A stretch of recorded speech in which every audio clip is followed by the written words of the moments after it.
ಅಣ್ಣ ಅಣ್ಣ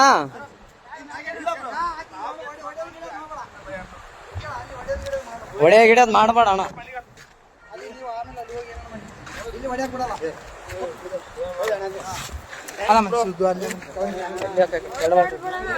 ಏನಿಲ್ಲ ಬ್ರೋ, ಅಣ್ಣ ಅಣ್ಣ ಸುಮ್ಮನೆ ಹೊಡೆಯೋದಿಲ್ಲ ಬ್ರೋ. ಯಾಕೆ ಹೆಣ್ಮಕ್ಳ ವಿಷಯ ಅಂತಂದ್ಮೇಲೆ ಎಲ್ಲ ಇಲ್ಲ ಇಲ್ಲ ಬ್ರೋ, ಇದ್ದಿದ್ದೆ ಏನ್ ತಲೆ ಕೆಡಿಸ ಬೇಡ. ಏನೇನು ಅಲ್ಲ ಅಣ್ಣ ಹೆಂಗ್ ಬಿದ್ದಣ್ಣ ಆ ಕಡೆ? ನಂಬಿಕೆ ಇದ್ರು ಬ್ರೋ. ಹೆಂಗ್ ಬಿದ್ದೆ? ಯಾಕೆ ದೂಕಿದ್ರ ನೀನ್ ಹೇಗಿದ್ದೆ? ಅಕ್ಕೇನೆ ದೂಕ್ಯಾ ಬ್ರೋ. ಫೋಟೋ ಐತಿ మరిన్ని ట్రెండింగ్ వీడియోల కోసం న్యూస్ 18 తెలుగు యూట్యూబ్ ఛానల్ ను సబ్స్క్రైబ్ చేసుకోండి.